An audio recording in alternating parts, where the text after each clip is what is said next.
মাইনুদ্দিন চিশতি রাহমাতুল্লাহ আলাইহি উপরে অত্যাচারের মাত্রা বাড়িয়ে দেয়া হলো।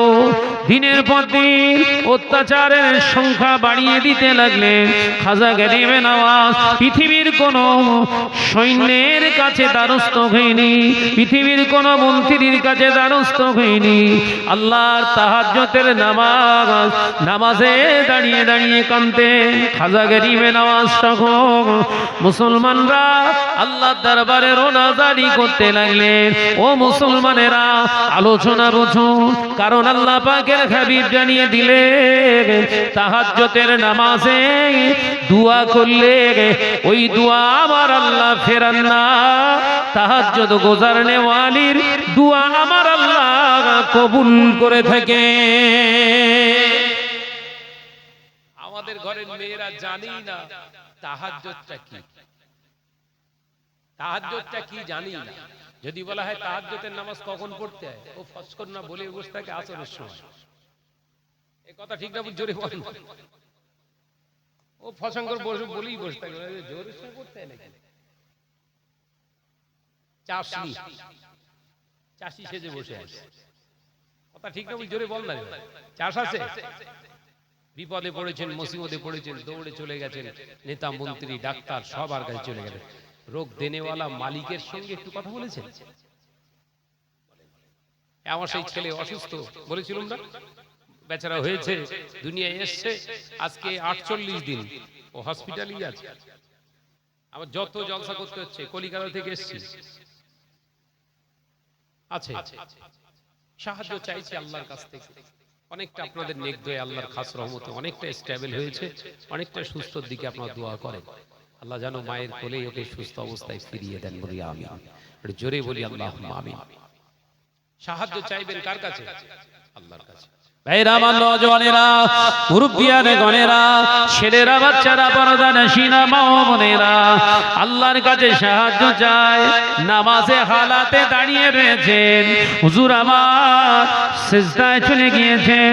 খাজা গরিবে নওয়াজ মাইনুদ্দিন চিশতি রাহমাতুল্লাহ আলাইহি সিজদা থেকে আল্লাহু আকবার বলে উঠলেন।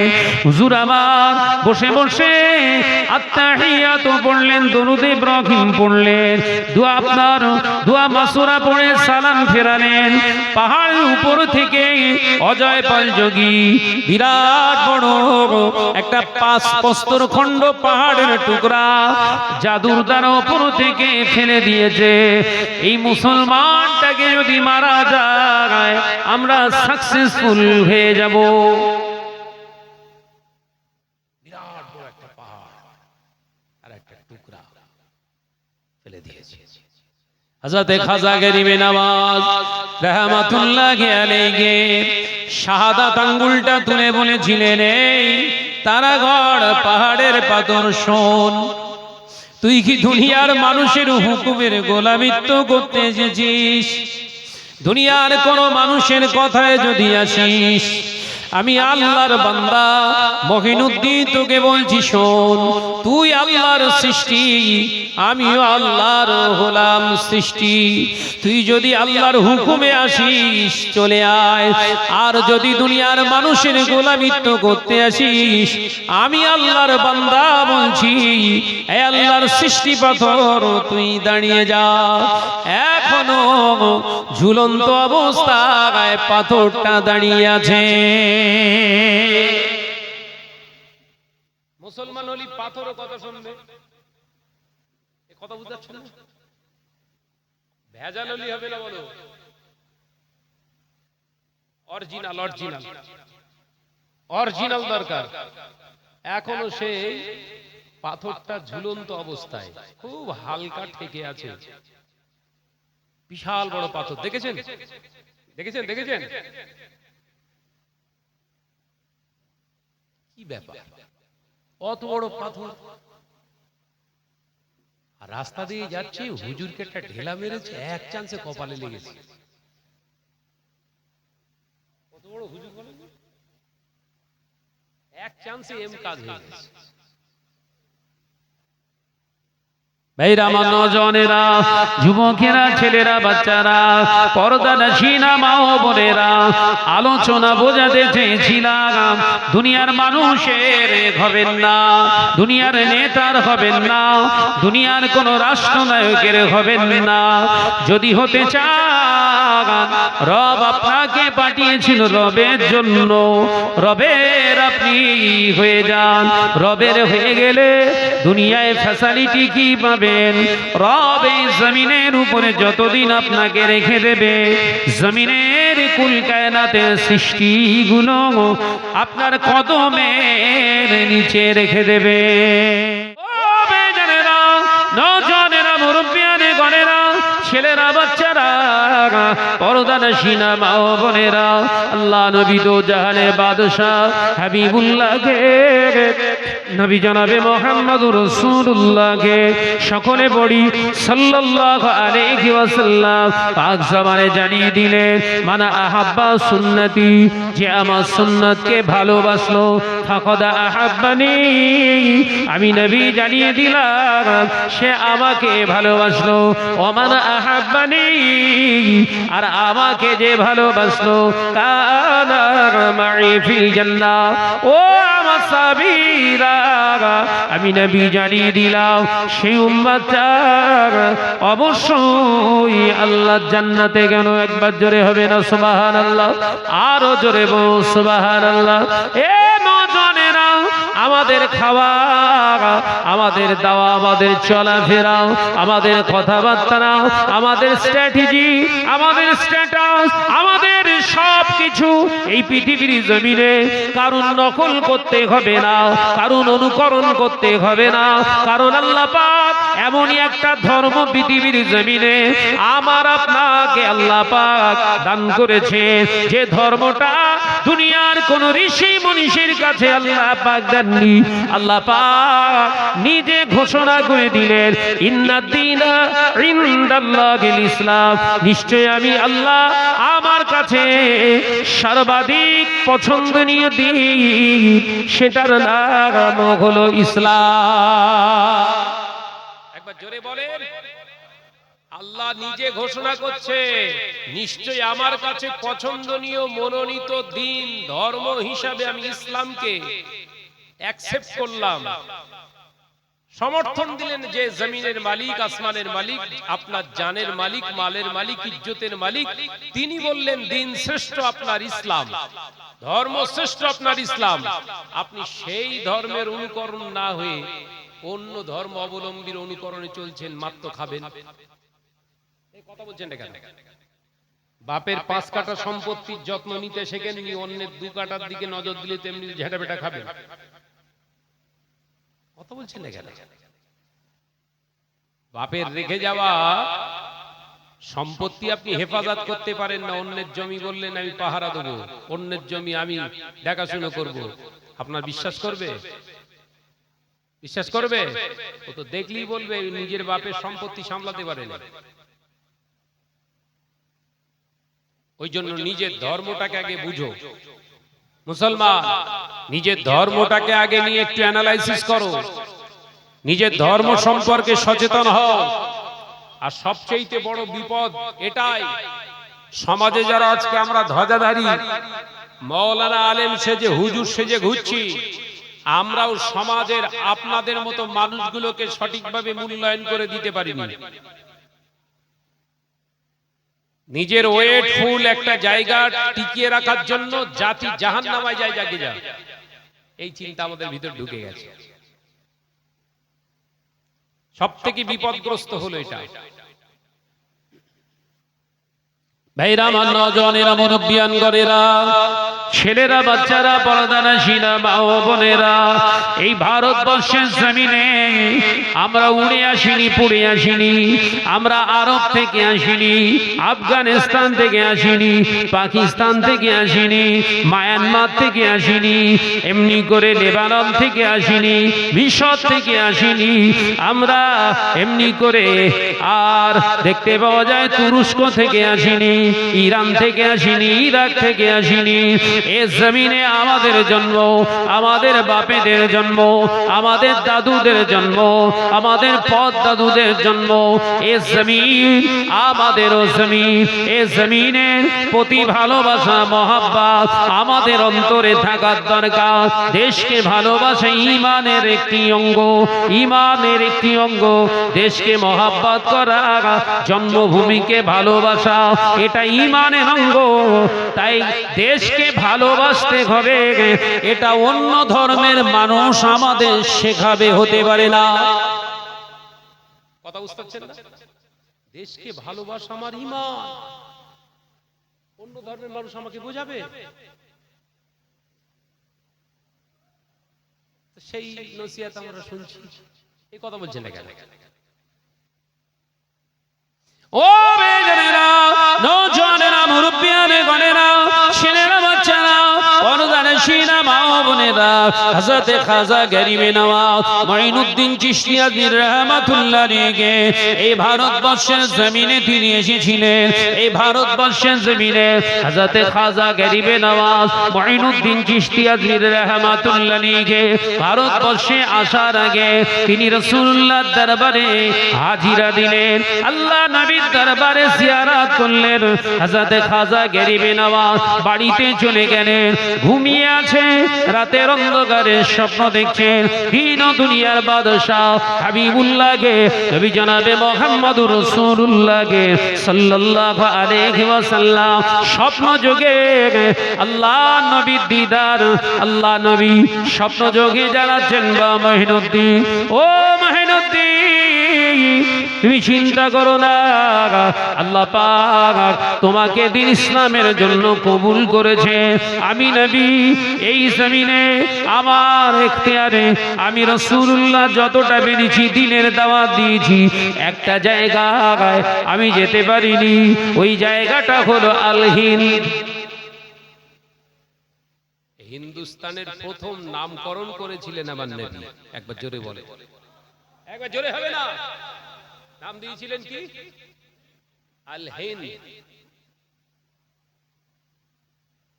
সেই আল হিন্দ থেকে হিন্দুস্তান হলো। তারপর সব ইতিহাস তৈরি করে সব লেখালেখি করেছে। সিন্ধু নদ থেকে, এই থেকে, ওই থেকে সব জুড়ে জাড়ে দিয়ে সব ঢুকিয়ে না দেবে না, আদি বলছে বাজাও তালি।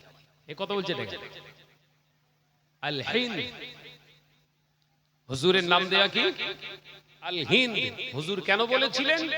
সিন্ধু সভ্যতা তখন চলছে, আল্লাহর রাসূলের এই আগমনের সময় হুজুর যখন স্বপ্নটা দেখাচ্ছেন খাজা গরিবে নওয়াজকে, তখন এই ভারতবর্ষ সিন্ধু নদী উপত্যকার মাঝখানে এই সভ্যতা গড়ে উঠেছিলেন। ওই জন্য রাসূল নাম দিয়েছিলেন আল হিন্দ। একবার জোরে বলুন, ইয়া রাসূলুল্লাহ, হাবিবাল্লাহ, আল হিন্দ সেটা কোথায়? পৃথিবীর কোন পাশে? আমি তো জীবনে যাইনি সেখানে। আল্লাহ নবী বললেন, তুমি চিন্তা করো না, স্বপ্ন হচ্ছে, স্বপ্নে স্বপ্নে। কথা বুঝতে পারছেন না? আমাদের স্বপ্ন ছাড়েন না, কার বাঁশ দেবো, কি সর্বনাশ করবো, এই চিন্তা আমাদের স্বপ্ন। এ কথা বলছেন না কেন? হ্যাঁ, কার সর্বনাশ করবো, কার কি করবো, এই স্বপ্ন নিয়ে আমাদের রাতের ঘুম হয়। আল্লাহ ওয়ালা, আল্লাহর মাহবুব যারা হয়, তাদের স্বপ্ন থাকে দ্বীন ইসলাম, আল্লাহ আল্লাহ রাসূল ছাড়া কিছু স্বপ্ন তারা পায় না। কথা বুঝতে পেরেছেন? মাশাআল্লাহ। আমার ভাই চলে যাচ্ছে, একবার প্রাণ খুলে আওয়াজ দেন তো, তাকবীর দেন, নারে তাকবীর। এর জোরে বলেন না, নারে তাকবীর। এ চিল্লে হে না, নারে তাকবীর। জনাব পীরজাদা ভাই বলুন জিন্দাবাদ, জনাব পীরজাদা ভাইজান বলুন মারহাবা, নারে তাকবীর। মাশাআল্লাহ। তো হযরত খাজা গরিবে নওয়াজ মঈনুদ্দিন চিশতি আজমির রাহমাতুল্লাহ আলাইহি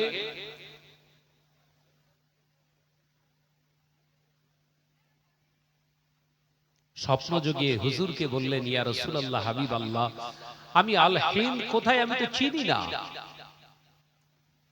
আল্লাহ নবী বলেছিলেন, ও আমার বাবা মঈনুদ্দিন, তুমি তোমার ডান হাতটাকে একবার আমার দিকে বাড়াও।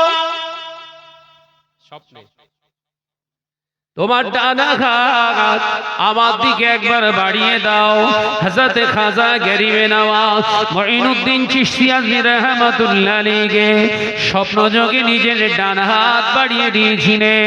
আল্লাহ নবী দয়ার নবী রাহমাতুল লিল আলামিন একটা কাপড়ের ভিতরে এক মুষ্ঠ মাটি দিয়ে বললেন, বাবা মুঈনুদ্দিন, এই মাটিটা তোমায় দিয়ে দিলাম।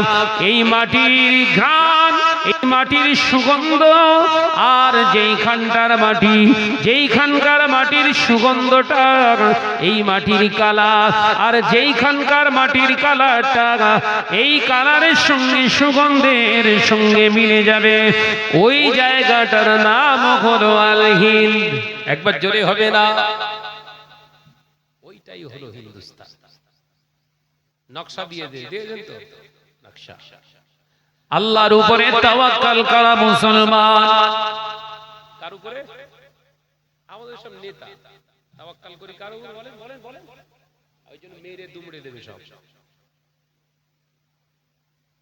এ নওজওয়ানেরা, মুসলমান ভাইরা, হযরত খাজা গরিবে নওয়াজ মুঈনুদ্দিন চিশতি আজমির রাহমাতুল্লাহ আলাইহি হুজুর আমার ঘুম ভেঙে গেলেন, চেতন হয়ে গেলেন। হুজুর ঘুম ভাঙতেই দেখতে পেলেন ডান হাতেতে কাপড়ে মোড়া মাটিটা আছে। একবার জোরে বলুন না।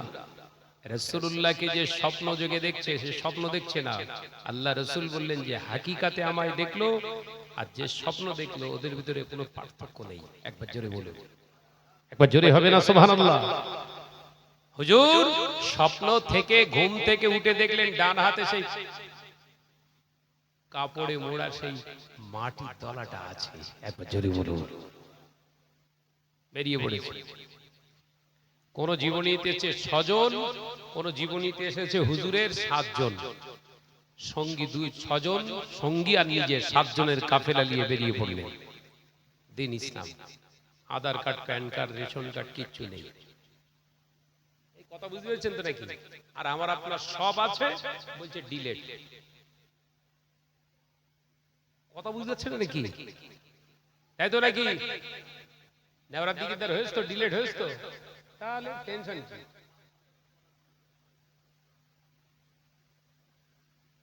কথা বুঝতে পারছেন না? আমার বাপের আমার 4ই ভাই, 4টে ছেলে। আমাদের সবাই অ্যাডজুডিকেশনে এসছে, বলছে না তোমাদের 6 ভাই। আমার আব্বা নেই, আব্বা তো হায়াতে নেই। আম্মাকে বললাম আর 2 ভাই কই আমার? বলছে আস্তাগফিরুল্লাহ। খেলার পাত্র হয়ে গেছি, খেলাচ্ছে। কথা বুঝতে পারছেন? আমরা পাত্র হয়েছি তো খেল না, নিজের অবস্থান শেষ করে ফেলেছি। গর্দান মাথা সব বিক্রি করে দিস তো। কথা বুঝতে পারছেন নাকি? গর্দানটা মাথাটা দিয়েছিলেন আল্লাহর জন্য তো। এই কথা বলছেন না কেন? এই গর্দানটা দিয়েছিলেন কার জন্য? আল্লাহর জন্য দায়ী করছেন। সেটা বিক্রি হয়ে গেছে তো সব।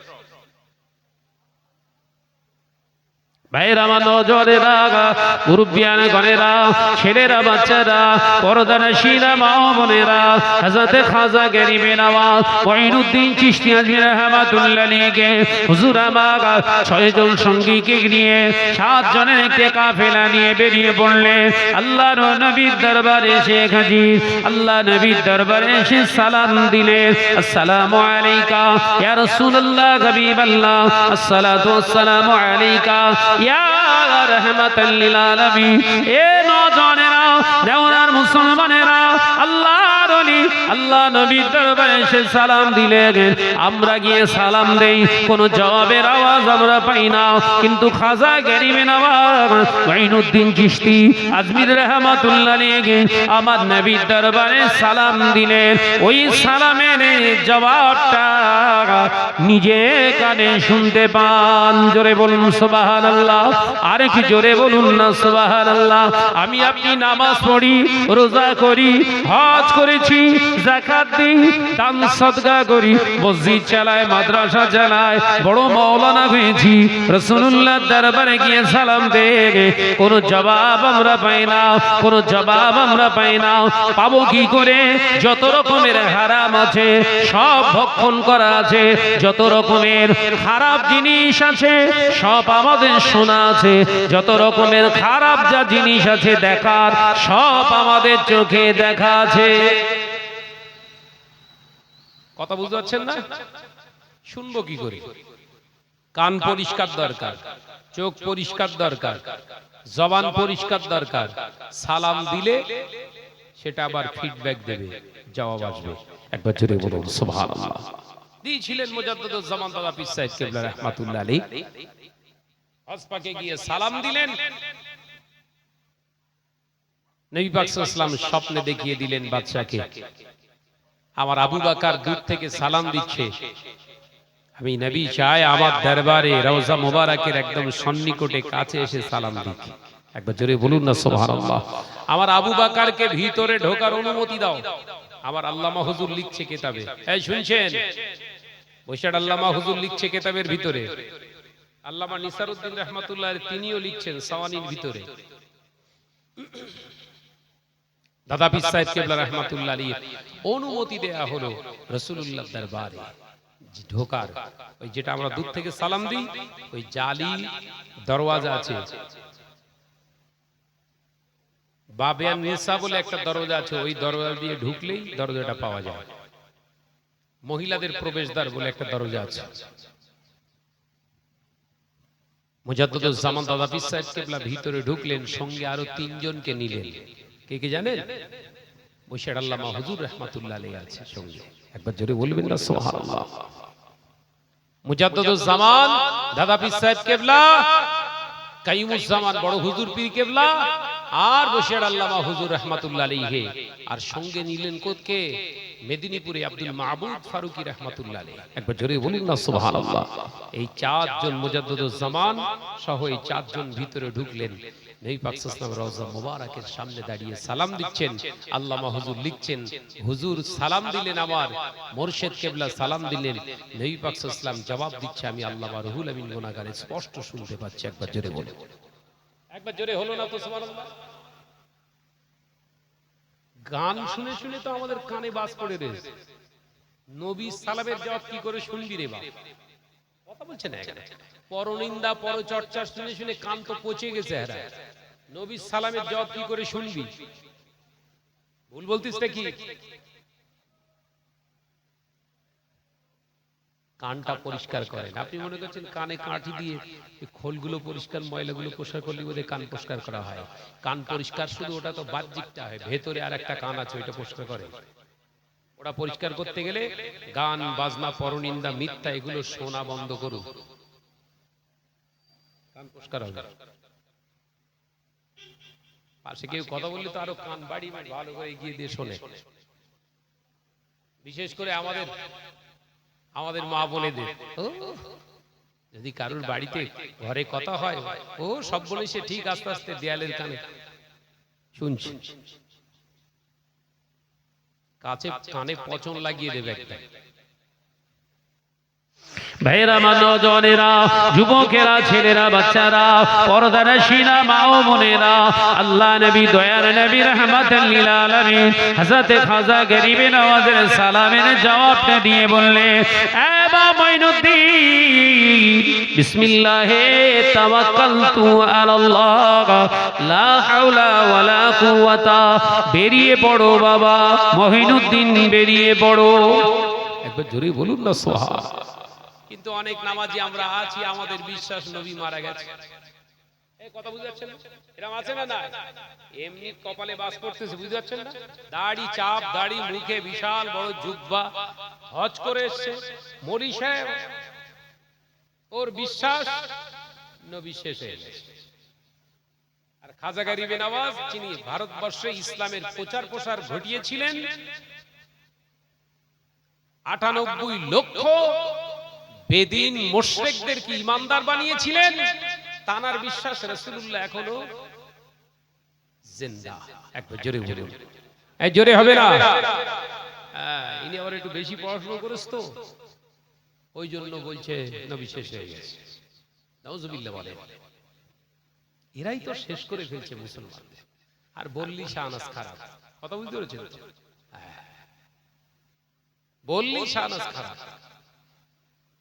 ভাইরা আমার নজনেরা, মুরব্বিয়ান গণেরা, ছেলেরা বাচ্চারা, পর্দানশীনা মা ও বোনেরা, হযরতে খাজা গরিবে নওয়াজ মুঈনুদ্দিন চিশতি আজমি রাহমাতুল্লাহ আলাইহি আল্লাহ নবী বললেন, বাবা মুঈনুদ্দিন, ও বাবা মুঈনুদ্দিন, যাও আল্লাহর নাম নিয়ে বেরিয়ে পড়ো, আল্লাহর উপরে ভরসা করে বেরিয়ে পড়ো। এ নজনেরা, এটাই হলো মুসলমানদের সব থেকে বড় ভোটার আইডি কার্ড। একবার জোরে বলুন না। যে কাজে বেরোবেন একটা আইডি নিয়ে বেরোবেন, একটা আইডি প্রুফ। সেটা কি? বাড়ি থেকে পা প্রথম ডান পা বার করি বলবেন বিসমিল্লাহি তাওয়াক্কালতু আলাল্লাহ লা হাওলা ওয়ালা কুওয়াতা। বলেন কোনদিন মনে থাকে? বল বাপ, মনে টনে থাকে? সব শেষ। বউকে বলে দিয়ে চলে যাচ্ছি, বাই বাই। তার মানে সিগন্যাল মানে কি? আর ফেরার এরম মানে কি?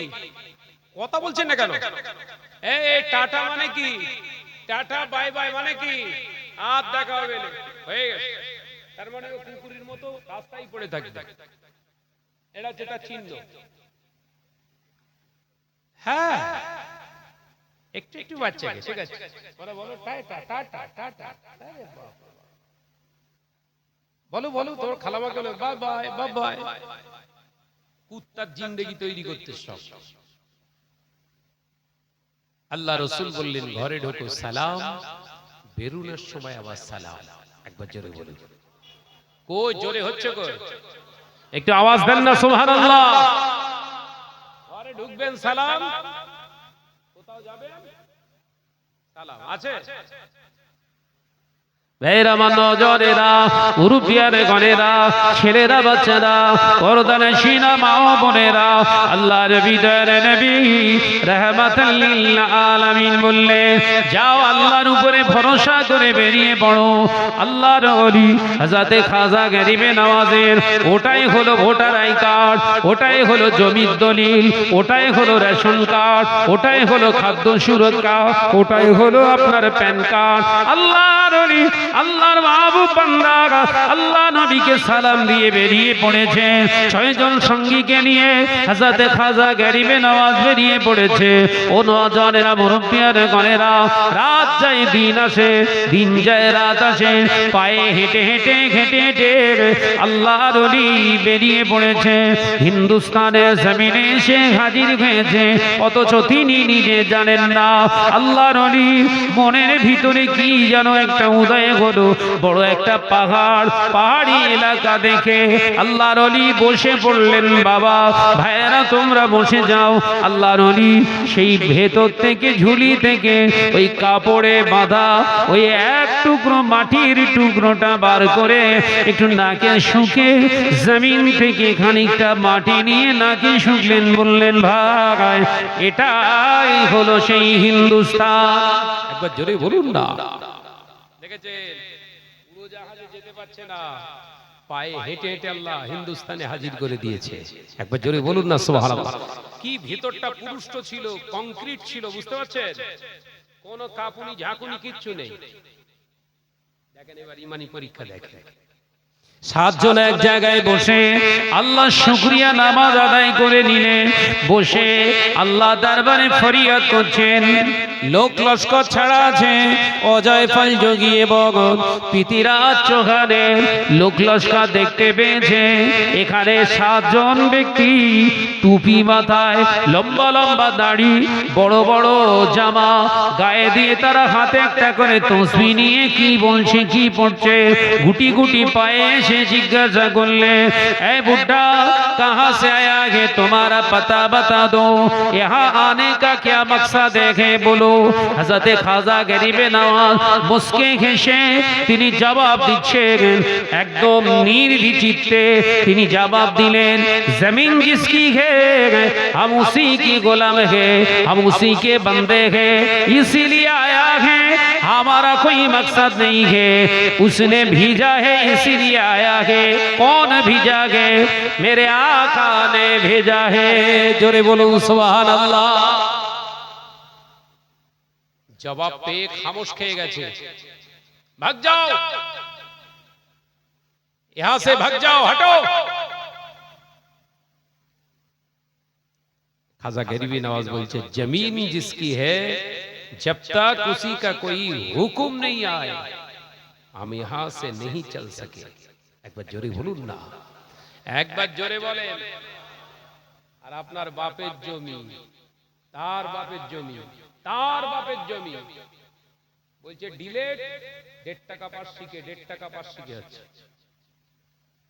আসলে দলিল সব ঠিক আছে, তোর ভেতরে যেটা থাকার দরকার ছিল ওটা তো পুরো ফাঁকা। কথা বুঝতে পারছেন নাকি? দলিল কংক্রিট আছে, সব ঠিক আছে, ওর ভেতরটা যেটা থাকার দরকার ছিল সেইটা তো পুরো ফাঁকা। ঈমান, ঈমানের জায়গায় বসিয়ে দিয়েছি, আল্লাহর জায়গায় বসিয়ে দিয়েছি এলাকার লিডার, ওরাই বাঁচাবে। ও নিজে এখন পালিয়ে কুল পাচ্ছে না, তোর কি বাঁচাবে? কথা বলছেন না কেন? ঈমানের জায়গা পরিবর্তন করে, সব জিনিসের আপডেট হচ্ছে, নিজেকে আপডেট করুন। ও নওজওয়ানেরা, মুরব্বিয়ানে গণেরা, হযরতে খাজা গরিবে নওয়াজ মুঈনুদ্দিন চিশতি আযমি রাহমাতুল্লাহ আলাইহি হুজুর আমার ডাকতে জবাব দিতে লাগলেন। ওই সময় তাদের ভিতর থেকে আর একজন বললেন, এখানে কথা বলে কোনো লাভ হবে না, চলো রাজ দরবারে যে জানায়। পৃথিরাজ চৌহানের কাছে গিয়ে, অজয় পাল যোগীর কাছে গিয়ে সব কথা খুলে বললেন। রেগে গেলেন, यहाँ से हटा दो, नहीं जाए तो जमीन पर गाड़ दो। কি বলছে বুঝতে পেরেছেন তো? এখান থেকে পালিয়ে যেতে বলো, ভাগিয়ে দাও, যদি না যায় পুঁতে ফেলো, যেমন এই এখন সব বলছে। বুঝতে পারেননি? হ্যাঁ, সেই বংশের ব্যাপার আসতো। তুমি কোন বংশের? তুমি তো মহিনুদ্দিনের বংশের না। তুমি যদি মহিনুদ্দিনের বংশের হতে তোমার তো আলাদা ডাঁটসে একটা ভাব থাকতো আলাদা। তুমি তো হাইব্রিড হয়ে গেছো। সুদ, ঘুষ, জেনা, ব্যভিচার, মেরে লেওয়া, কেড়ে লেওয়া, হ্যাঁ, সেন্তাই, জুয়া, লটারি, হেন কোনো জিনিসই তোমার ভিতরে নেই। তুমি তো হাইব্রিড। এই কথা বলছেন না কেন? রেগে যাচ্ছ? তোমার তো পুরো কমপ্লিট কোর্স। তুমি যে তুমি, এটা তোমার নিজেরই বিশ্বাস হয় না। তুমি যে আসলেই তুমি, ওটা তোমার নিজেরই বিশ্বাস হয় না। ভাইরা, নওজওয়ানেরা, মুরব্বিয়ানে গণেরা, ছেলেরা, বাচ্চারা, পর্দার শিনা মা ও বোনেরা, হযরতে খাজা গরিবে নওয়াজ মুঈনুদ্দিন চিশতি আযমি রাহমাতুল্লাহ আলাইহিকে মারার জন্য, এই 7 জন মুসলমানকে হটিয়ে দেওয়ার জন্য, মেরে দেওয়ার জন্য একটা দুটো সৈন্য নয়, 400 সৈন্য পাঠিয়ে দিলেন। কত কত? 7টা মুসলমানকে তাড়াবে 400 সৈন্য। ভাবা যায়? বলে দিয়েছে, প্রথমে বলবি এখান থেকে চলে যেতে, বলে দাও যে প্রস্তাব তারা পেশ করেছিল প্রত্যাখ্যান করা হলো, এখানে কোনো থাকার জায়গা নেই, এখান থেকে চলে যাও। যদি না শোনে, ওই তারাগড় পাহাড়ে, ওই তারাগড় পাহাড়ের পার দেশে গর্ত খুঁড়ে পুঁতে দিবি।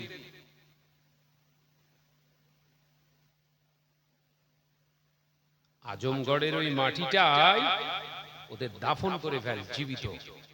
400 জন, 7 জনের বিরুদ্ধে 400 জন এসে হাজির। আসছে খাজা গরিব নওয়াজের একজন সঙ্গী বলছে, হুজুর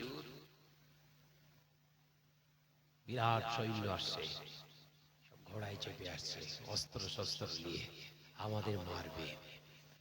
খাজা গরিব নওয়াজ বললেন, ওরা মারবে ওদের ইচ্ছা নিয়ে আসছে, আল্লাহ তো আমাদের জানায়নি যে ওদের হাতে আমরা মরবো। কি ঈমান দেখেন, একবার জোরে বলবেন না? কই জোরে হলো কই? কি বলছে? ওরা আমাদের মারবে, তুমি বলছো? কই আল্লাহ তো বলে দেয়নি যে ওদের হাতেই আমাদের মরতে হবে। এরা বলে দিয়েছে? বলে দেয়নি তো। না, তাহলে বলছো কেন? ইস্তিগফার করো, এসো হাত ওঠাও, যে রবের হুকুমে এখানে এসেছি, রবের সঙ্গে একটু কথা বলে বলি। একবার জোরে বলুন, একবার জোরে বলবেন না? হযরত খাজা গরিবে নওয়াজ মঈনুদ্দিন চিশতি রাহমাতুল্লাহ আলাইহি আসমানের দিকে দুটো হাত ওঠালেন। 6 জন সঙ্গীকে নিয়ে 7 জন মুসলমান আসমানের দিকে হাত উঠিয়ে তারাগড় পাহাড়ে পারদেশে বসে বসে আল্লাহর দরবারে কাঁদতে লাগলেন।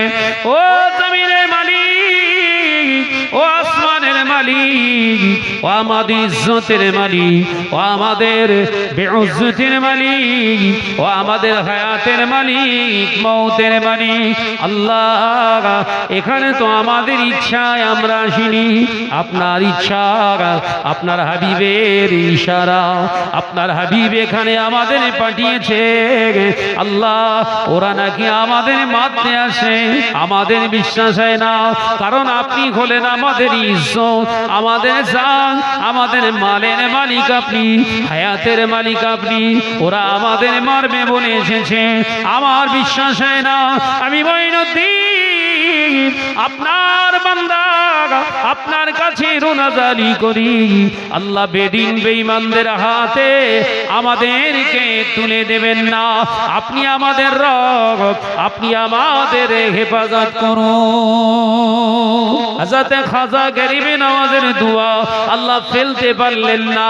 হযরত খাজা গরিবে নওয়াজের দোয়া, মুসলমানের দোয়া আমার আল্লাহ ফেলতে পারলেন না। সাথে সাথে আল্লাহ কবুল করে নিলেন।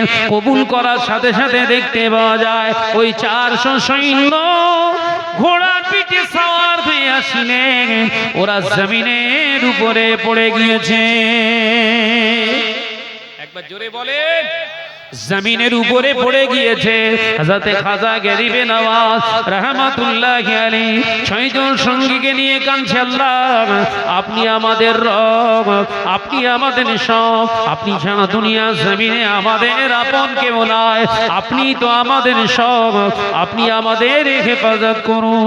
আল্লাহ ফেলতে পারেননি দোয়া, কারণ খাঁটি মুমিনের দোয়া আমার আল্লাহ ফেলেন না। একবার জোরে বলেন, খাঁটি মুমিনের দোয়া আল্লাহ ফেলে না। কার কথা ফেলে না? ভেজালের কথা বলিনি, বলো কার কথা ফেলে না? খাঁটি মুমিনের কথা আল্লাহ ফেলেন না। ও একদম কারেন্টের সুইচের মতো, মারবেন লাইট যেরকম টাকাস করে জ্বলে যাবে, মুমিন দোয়া চাইবে ওর থেকে 70 গুণ স্পিডে আল্লাহর দরবারে পৌঁছে যাবে। একবার জোরে বলুন। এখন হুজুর খেজুর ইঁদুর বাঁদর সব দোয়া করে করে পাগল হয়ে যাচ্ছে, আল্লাহ কি হবে, কুরবানিটা হবে না হবে না হবে না, আল্লাহ তুমি কবুল। আল্লাহ বলছে কুরবানি হবে না, পরে আগে সুদ বন্ধ করেছিস? ভুল বলে ফেললুম বোধহয়। কুরবানি তুই দিবি তো বুঝতে পেরেছি, কিন্তু তোর সুদ বন্ধ করেছিস? তোর যুবতী মেয়েটা বেগানা পুরুষের সঙ্গে ভিডিও কলে কথা বলে, বন্ধ করেছিস? হাত নামিয়ে নিয়ে হাজি সাহেব তখন ডাইরেক্ট গা চুল করে, কথা শোনে না। হাজি সাহেব না শয়তানে কথা বলছেন, রেগে যাচ্ছেন? চরিত্র কুত্তার চরিত্র তো ওর থেকে অনেক ভালো হবে, অথচ পরিচয় দিচ্ছে মুসলমান, বোরকা গায়ে দিচ্ছে, আবার ভিডিও কলে কথা বলছে বেগানা পুরুষের সঙ্গে। ও মহিলাটার বোরখা পরা আর উলঙ্গিনী থাকা ভেতরে কোনো পার্থক্য নেই, কোনো ডিফারেন্স নেই। বললি বলবে শাহনাজ ভাই বিরাট উল্টো পাল্টা, উল্টো পাল্টা হয়ে যাচ্ছে নাকি? এই কথা বলছেন না কেন? ভুলভাল হয়ে যাচ্ছে বোধহয়। ছোট পাড়া হুজুর তো বলে পর্দা কি এখনো জেনেছে? ঘরের মেয়েদের জানিয়েছেন? এদিনকে জলসায় বলেছিলাম, মনে আছে? পর্দা কি শুধু ঢেকে রাখার নাম পর্দা নয়। নিজেকে যেমন সেভ রাখা, অপরকে সেভ দেওয়া, এটার নাম পর্দা। নিজেকে সেভ রেখেছেন, অন্যকে সেভ দিতে পারেননি, এটার নাম পর্দা নয়, এটার নাম হচ্ছে জর্দা। মনে আছে কি বলেছিল? পর্দা কি? নিজেকে সেভ রাখা, অন্যকে সেভ দেওয়া। তার মানে নিজের অঙ্গ প্রত্যঙ্গ ইজ্জতকে যেমন অন্যকে না দেখতে দেওয়া, উপভোগ করতে দেওয়া না, ঠিক অন্যেরটা এরকম উপভোগ করা আমার জন্য জায়েজ না, এটার নাম হচ্ছে পর্দা। নিজেরটা ঢেকে রেখে অন্যেরটা দেখে বেড়ানোর নাম এটা হচ্ছে জর্দা। কোনটা চলছে, পর্দা না জর্দা? জোরে বল না রে ভাই। হ্যাঁ, ভ্যাবলাই মেলা হচ্ছে, ভ্যাবলা সেই হাই স্কুল মাঠে মেলার ময়দানে। হ্যাঁ, আবার নাম রেখে মিলন মেলা। আর কি বলবো, আপনাদের দোষ না, আমাদের মতো এরকম দাঁড়িয়েওয়ালা অনেক কুত্তা ওই স্টেজে যে বক্তব্য দিচ্ছে। কুত্তা, ওসব কুত্তা। আমি এমনি বলি, আমার ব্রেন এমনি গরম হয় না। আরো দিন দিন যত যাবে দেখবেন অবস্থা কি হয়। দাড়ি নিয়ে টুপি নিয়ে মেলার ময়দানে দিকে বক্তব্য দিচ্ছে সম্প্রীতি। জ্যাঠামার মুখী সম্প্রীতির বার্তায় রাস্তায় দাঁড়িয়ে দেওয়া যেত নি? এ কথা বলছেন না কেন? এই রাস্তা 3 রাস্তার পরে দাঁড়িয়ে দেওয়া যেত নি? ও মেলার স্টেজে কি উঠেছ কেন? যে মেলা বন্ধ করার জন্য রাসূলুল্লাহ 17 বছরের আন্দোলন ছিল। একবার জোরে হবে না? একবার জোরে হবে না? হুজুরের তখন 17 বছর বয়স। মেলার বিরুদ্ধে হুজুর কমিটি গঠন করেছিলেন। একবার জোরে বলবেন। দাঁড়িয়ে হুজুর সাজছো? হুজুর না, তুই বাঁদর।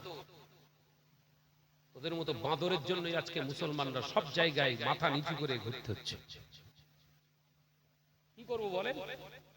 কেউ যদি আমায় প্রশ্ন করে যে হুজুর আপনি বলছেন চলবে না, উনি তো বড় হুজুর,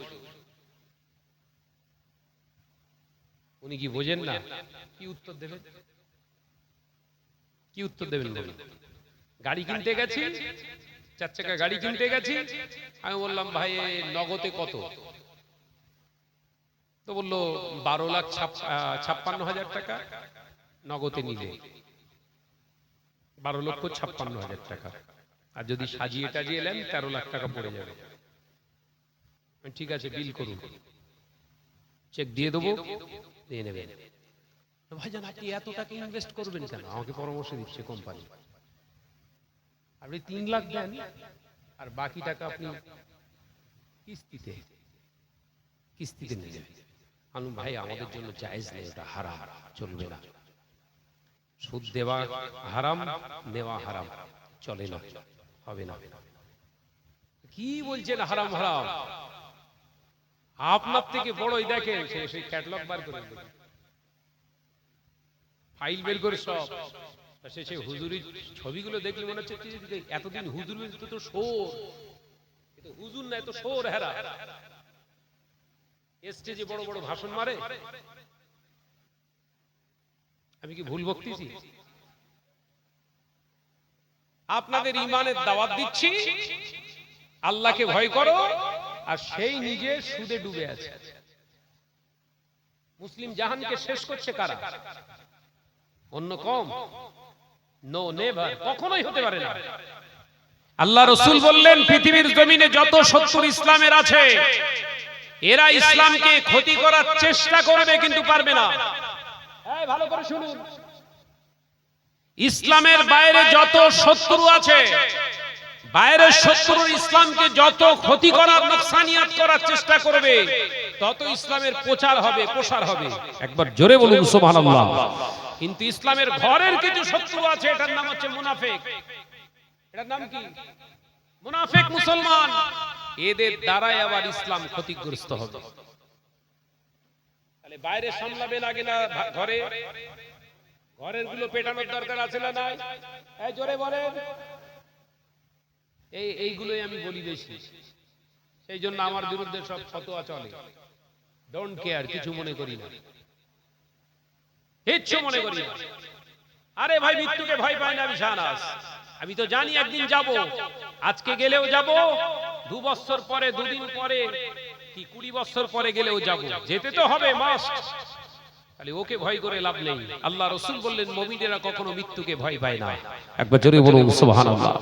মুমিনদের কাজ হলো মৃত্যুকে স্মরণ করা। চলে যেতে হবে, চলে যেতে হবে, চলে যেতে হবে, এটাকে স্মরণ করতে হবে। ভাইরা আমার, নওজওয়ানেরা, মুরব্বিয়ানে গণেরা, ছেলেরা বাচ্চারা, পর্দানশীনা মা ও বোনেরা, হযরতে খাজা গরিবে নওয়াজ মুঈনুদ্দিন চিশতি আজমি রাহমাতুল্লাহ আলাইহি আল্লাহর দরবারে ফরিয়াদ করলেন, দুটো হাত উঠিয়ে দোয়া চাইলেন। আল্লাহ মুমিনের দোয়া ফেলতে পারেন না, আল্লাহ পাক নিজে লজ্জিত হয়ে যায়। মুমিনের দোয়া আল্লাহ ফেলতে নিজে লজ্জাবোধ করে, সেই জন্য আল্লাহ পাক দোয়াকে কবুল করে নিলেন। ওই 400 সৈন্য ঘোড়া সহ জমিনের উপরে পড়ে গেল। জোরে বলুন সুবহানাল্লাহ। সাথী সঙ্গী বললেন, হুজুর ওরা যে জমিনের উপরে পড়ে গিয়েছে, ওরা বোধহয় মারা গেল কিনা। হযরতে খাজা গরিবে নওয়াজ হাত উঠিয়েছিলেন আল্লাহর দরবারে সাহায্য চাওয়ার জন্য, কিন্তু সাথী যখন বললেন 400 জন জমিনের উপরে শুয়ে পড়েছে, সারা শব্দ নাই। খাজা গরিবে নওয়াজ হাত নামালেন না, আল্লাহর দরবারে ফরিয়াদ জারি রাখলেন, ও রব্বুল আলামিন আল্লাহ, এদেরকে মেরে দেওয়ার জন্য আপনাকে তো আমি বলিনি, আপনাকে তো আমি বলিনি এদেরকে জানে মেরে দেন, কারণ ওরা যদি মারা যায় কে আপনাকে আল্লাহ বলে মানবে? কেন আমাদেরকে এখানে আপনারা হাবিব পাঠিয়েছে? ওদের মৃত্যুর জন্য আমি মুঈনুদ্দিন দায়ী হয়ে যাব। আল্লাহ পাক, আল্লাহ পাক ওদের মরণের দোয়া তো আমি চাইনি, আমি চেয়েছিলাম আমাদের হেফাজত করবে। এ নওজওয়ানেরা, ওই সময় ওই 400 সৈন্য আবার জ্ঞান ফিরে পেয়েছিলেন। হাতে পায়ে হামাগুড়ি দিয়ে হযরতে খাজা গরিবে নওয়াজের পায়ে এসে জড়িয়ে ধরলেন, মাফ করে দেন, ক্ষমা করে দেন, অন্যায় করে ফেলেছি, ভুল করে ফেলেছি। দুনিয়ার জমিনে আমাদের কাছে অস্ত্র ছিল, ক্ষমতা ছিল, পাওয়া ছিল, আমরা মনে করেছিলাম আমরা হলাম সেরা, কিন্তু না, দুনিয়ার জমিনে আমরা সেরা হতে পারলাম না। তার কারণ হলো আপনি যার সঙ্গে কানেকশনটা ভালো রেখে দিয়েছেন তাকে তো আমরা চিনি না। তাই ওই সেই জায়গা চেনার জন্য আপনার হাতে হাত দিয়ে আপনাদের মতো হতে যায়। খাজা গরিবে নওয়াজ বললেন, পড়ে লাগাও লা ইলাহা ইল্লাল্লাহ মুহাম্মাদুর রাসূলুল্লাহ।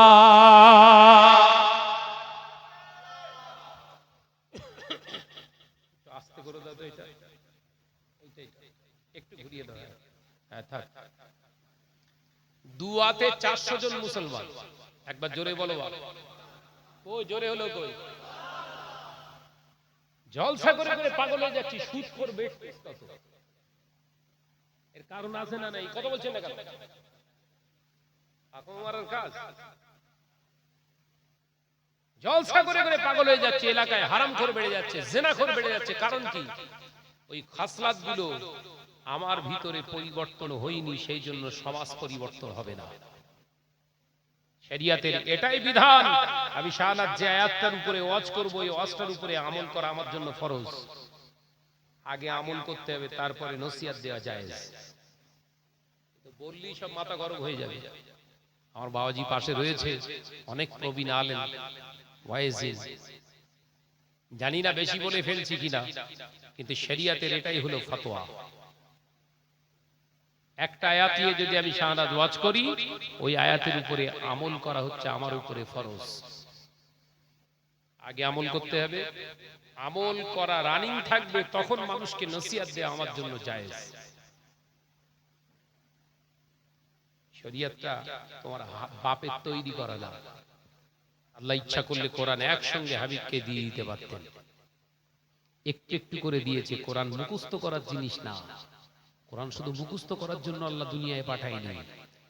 কোরআন হচ্ছে এমন একটা বিধান, আপনার লাইফটা যেমন তৈরি করে দেবে, সংসারটা তৈরি করে দেবে, পরিবারটা তৈরি করে দেবে, গ্রামটা তৈরি করে দেবে, আপনার পঞ্চায়েতটা তৈরি করে দেবে, ডিস্ট্রিক্টটা তৈরি করে দেবে, মহকুমটা তৈরি করে দেবে, গোটা দেশটা তৈরি করে দেবে, গোটা পৃথিবীটা সুন্দর বানিয়ে দেবে। এটার নাম হলো আল কোরআন। একবার জোরে বলুন। ওই জোরে হলো শুধু তোমার মুখস্থ করার জন্য আসেনি কোরআন। ওই জন্য আল্লাহ একটু একটু করে পাঠিয়েছে। আজকে 3 আয়াত, আবার 9 দিনের স্টপ আয়াতে কারিমা নাজিল করেননি।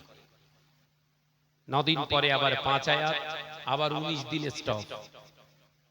19 দিন পরে আবার 7 আয়াত, আবার 17 দিনের স্টপ। কথা বুঝতে পেরেছেন? এইভাবে কোরআন নাজিল হয়েছে। তাহলে নসিহত করতে গেলেও এই পদ্ধতি অবলম্বন করতে হবে, নইলে সমাজ ফিরবে না, ফিরবে না। 500 ক্যাপাসিটি, 14 লিটার ঢালবেন। বুঝতে পেরেছেন? আগের দিন দিয়েছিলাম, উদাহরণ দিয়েছিলাম। 13 লিটার 750 নষ্ট হবে আমাদের হিসেব, তাই তো নাকি? এটা যদি 500 ফাইল, তাই তো 500 ফাইল, 13.5 লিটার নষ্ট হলো, তাই তো? কিন্তু না, পুরো 14 লিটারটাই নষ্ট হলো। কেন? এই একই পানি যদি এই পটের নিচে 13.5 লিটার পড়ে থাকে, এই 500 যেটা আছে এটা মানুষের কাছে অমূল্য হয়ে দাঁড়াবে, কোনো মূল্যহীন, কোনো মূল্য নেই। কারণ সন্দেহ তৈরি হবে, যদিও মূল্যবান পানি হতো নিচে পড়ে থাকতো না। তার মানে এই 500 যেটা এর ভেতরে আছে ওর কোনো ভ্যালু নেই। ওয়াজ নসিহতের ক্ষেত্রটা এরকম তৈরি হয়েছে। ভাইরা আমার, নজরেরা, মুরব্বিয়ানে গণেরা, ছেলেরা বাচ্চারা, পর্দানশীনা মা ও বোনেরা, হযরতে খাজা গরিবে নওয়াজ মুঈনুদ্দিন চিশতি আজমি রাহমাতুল্লাহ আলাইহি হাতে হাত দিয়ে একদিনে 400 জন মুশরিকে আমার আল্লাহ দ্বীনের রাস্তায় ফিরিয়ে এনেছিলেন। এ নওজওয়ানেরা, যুবকেরা, ছেলেরা, বাচ্চারা, হযরতে খাজা গরিবে নওয়াজ মুঈনুদ্দিন চিশতি আজমি রাহমাতুল্লাহ আলাইহি দুনিয়ার কোন রাজা বাদশার সঙ্গে সম্পর্ক রাখেনি, দুনিয়ার কোন নেতা মন্ত্রীর সঙ্গে সম্পর্ক রাখেনি। তিনি জানতেন সম্পর্কটা যদি গোড়াই ঠিক থাকে, আগায় কারুর দরকার হবে না। তাই গোড়ায় সেই কে? জমিনের মালিক আল্লাহ, আসমানের মালিক আল্লাহ, হায়াতের মালিক আল্লাহ, মউতের মালিক আল্লাহ। তাই গোড়াটা বেঁধে নিয়ে তিনি ওই তারাগড় পাহাড়ের ওই আজমগড়ের জমিনে তিনি তাঁবু তৈরি করেছিলেন। আজও ওই একটা মাত্র ঈমানের জায়গায় কংক্রিট করা মুসলমান এখন আজমিরের জমিনে বহাল তবিয়তে রয়ে গেছে।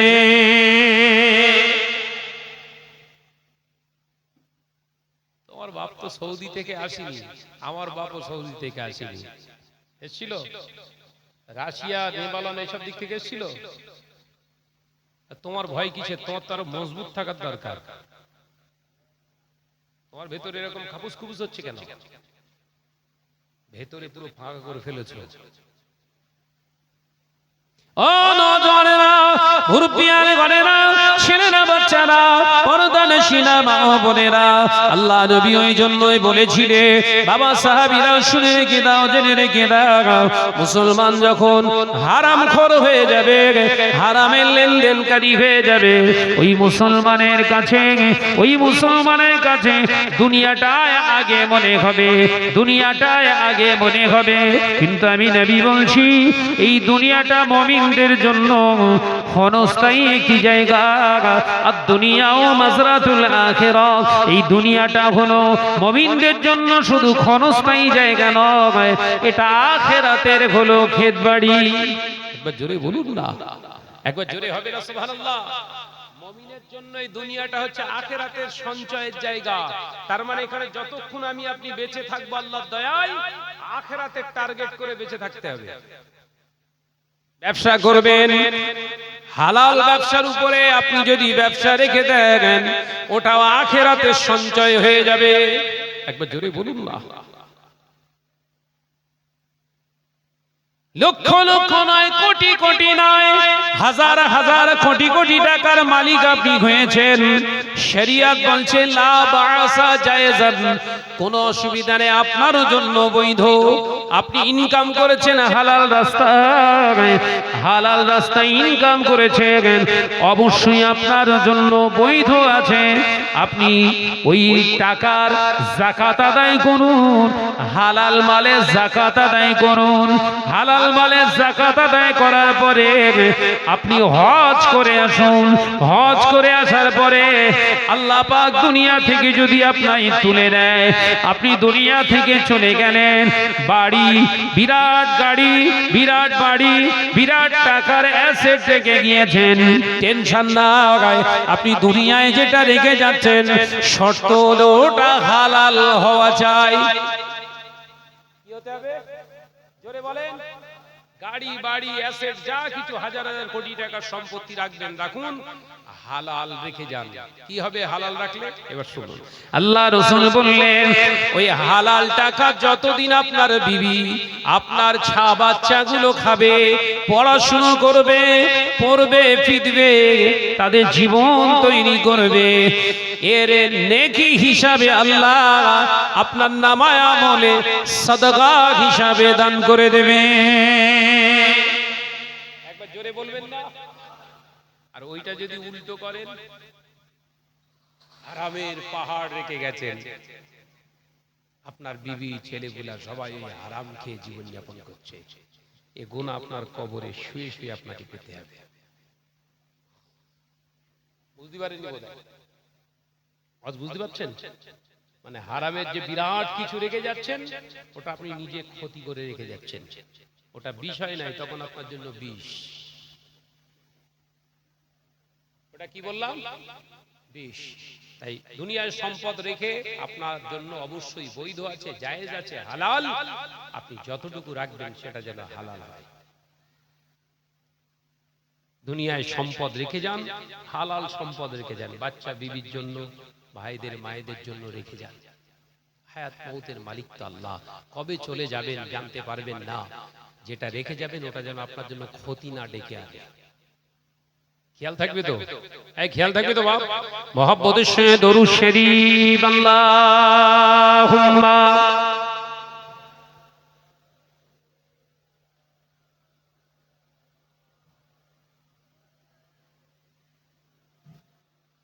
একসঙ্গে হচ্ছে না তো, তিন দিকে রয়েছেন, তিন রকমের হচ্ছে। একই সঙ্গে পড়তে হবে বাপ, একই সঙ্গে পড়ি। আল্লাহুম্মা সাল্লি আলা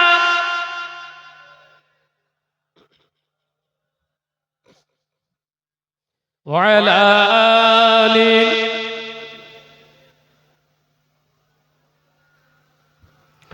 দেখে লো রাসূলুল্লাহ রওজা পাকের কিনারে, আমি সইতে পারি না বিরহ ব্যথা, ধন্য করো দিদারে। জোরে বলবেন না সুবহান? আর জোরে হবে না সুবহানাল্লাহ? দেখে লাও রাসূলুল্লাহ রওজা পাকের কিনারে, আমি সইতে পারি না বিরহ ব্যথা, ধন্য করো দিদারে। নূরে উজ্জ্বল চেহারা তোমার, দেখে মন যে ভরে যায়, তোমার ওই গুম্বাদে খাজরা দেখে ঈমান বেড়ে যায়। জোরে হবে না? আর জোরে হবে না? দেখে লাও রাসূলুল্লাহ রওজা পাকের কিনারে, আমি সইতে পারি না বিরহ ব্যথা, ধন্য করো দিদারে। আল্লাহুম্মা সাল্লি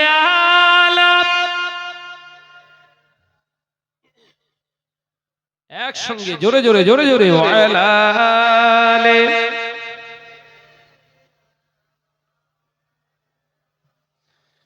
মদিনার ওই আকাশ, মদিনার ওই বাতাস, মদিনার ওই আকাশ, মদিনার ওই বাতাস, মদিনার ওই জবালে উহুদ তোমাকেও সালাম জানাই। জোরে হলো না, আরেকটু জোরে হবে না? মদিনাতুল মুনাওয়ারা একটা বড় পাহাড় আছে জানেন তো? অনেক পাহাড় আছে, কিন্তু তার ভিতরে একটি বড় পাহাড় যার এরিয়া হলো 13 কিলোমিটার। কত কিলোমিটার? 13 কিলোমিটার এরিয়া নিয়ে আছে একটা পাহাড়। ওই পাহাড়টার নাম হলো জাবালে উহুদ। জাবালে উহুদ। ওই উহুদের ময়দানে জিহাদ হয়েছিল একটা। ওই পাহাড়কে সম্মুখে রেখে সাহাবায়ে কিরামেরা 70 জন সাহাবায়ে কিরাম রিদওয়ানুল্লাহি তাআলা আলাইহি আজমাইন গণ শহীদ হয়ে গিয়েছিলেন। আহা, কিতাবে এসেছে শহীদানদের রাসূল পাক সাল্লাল্লাহু আলাইহি ওয়াসাল্লাম বললেন, সব তুলে নাও তোমাদের ভাইদের। আমিরে হামজা, আমিরে হানজালা রাদিয়াল্লাহু তাআলা আনহুর মতো সাহাবী শহীদ হয়েছিলেন। আল্লাহ নবী হুকুম করলেন, তোমাদের ভাইদের সব বডিগুলো, লাশ মোবারক গুলো তুলে নাও, মদিনায় গিয়ে দাফন করে দেবো জান্নাতুল বাকিতে। আহা, রাসূলের বলার সাথে সাথে সাহাবায়ে কিরামরা সব তুলে নিচ্ছে। এক পা দুপা করে এগিয়ে যাচ্ছে। একজন সাহাবী হুজুর আল্লাহু আকবার বলে আওয়াজ দিয়ে উঠলেন। কিতাবে এসেছে সাহাবায়ে কেরামেরা সবাই দাঁড়িয়ে পড়লেন। আল্লাহ নবী সাহাবী পিছন দিক থেকে আবার বললেন আল্লাহু আকবার। এ নওজওয়ানেরা, আল্লাহ নবী বলেছিলেন কি হলো সাহাবী? ইয়া রাসূলুল্লাহ, হাবিবাল্লাহ, আপনি খেয়াল করে দেখুন এই জাবালে উহুদটা যেন আমাদের পিছনে পিছনে আসছে। একবার জোরে বলবেন না? একবার জোরে হবে না? আল্লাহ নবী পিছনে তাকিয়ে দেখলেন জাবালে উহুদ যেন সত্যি চলে আসছে। আল্লাহ নবী বলেছিলেন, জাবালে উহুদ কেন এমন করিস তুই বল? আমরা যে জায়গায় আছি জায়গাটা তো অনেক সংকুলন হয় না, একটু ছোট সমতল জায়গা। ওই মদিনা শরীফে তুই যদি চলে যাস, মুসলমানদের বসবাসের জায়গায় বড় কষ্টকর হয়ে যাবে। জাবালে উহুদের জবানটা খুলে গেছে। একবার জোরে বলুন না? হ্যাঁ, জোরে বলেন না সুবহানাল্লাহ। জাবালে উহুদের জবানটা খুলে গিয়েছে, কাঁদতে শুরু করলেন। জাবালে উহুদ পাহাড়ের ভিতর থেকে কান্নার আওয়াজ শুরু হয়ে গেছে। ইয়া রাসূলুল্লাহ, হাবিবাল্লাহ, হুজুর বেয়াদবি নেবেন না, আপনার সাহাবীরা এখানে শহীদ হয়ে গিয়েছে। তাদের শহীদের, তাদের গায়ের খুন মোবারকটা আমার বুকে পড়ে গিয়েছে। ইয়া রাসূলুল্লাহ, হাবিবাল্লাহ, তাদের সঙ্গে আমার একটা আলাদা সম্পর্ক তৈরি হয়ে গেছে। একটু জোরে বলবেন? এই জোরে হবে না? ইয়া রাসূলুল্লাহ,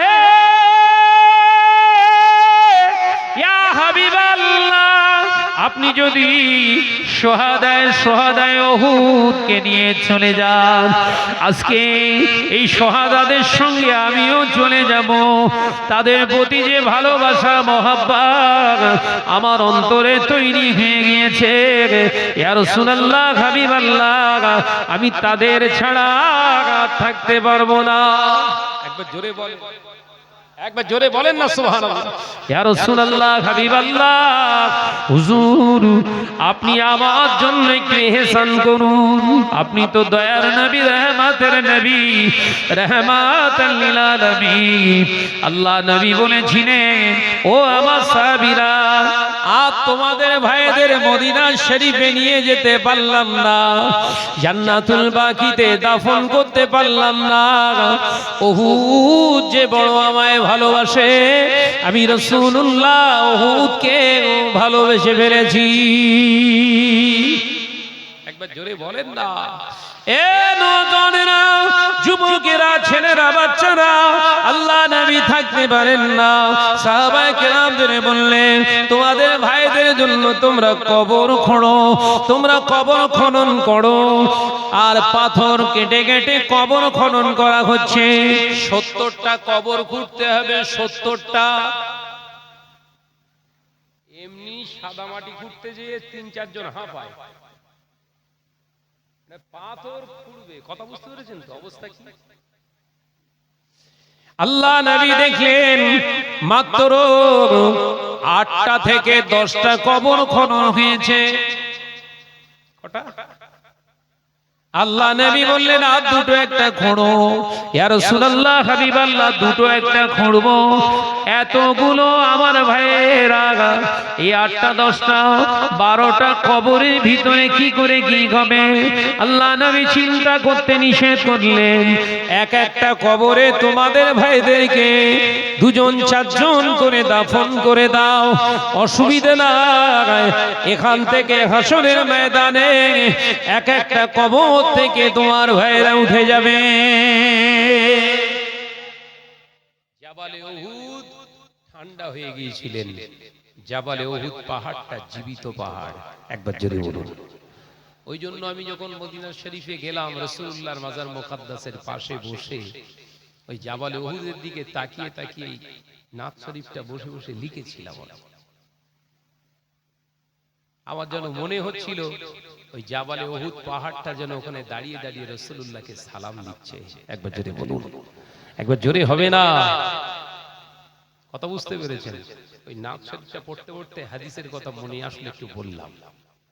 রাসূলুল্লাহকে মহব্বত করেছে পাহাড়। আপনি তো নবীর উম্মত বলে দাবি করেন, কি আছে আপনার ভিতরে? কি আছে বলেন? কিঞ্চিত পরিমাণে রাসূলের জায়গা দিয়েছেন আপনি? এলাকার নেতা মন্ত্রীদের যে আপনি ভালোবাসেন, রাসূলুল্লাহকে অতটা ভালোবাসলে আপনার উপরে এত মুসিবত আসতো না। এই কথা বুঝতে পারছেন না?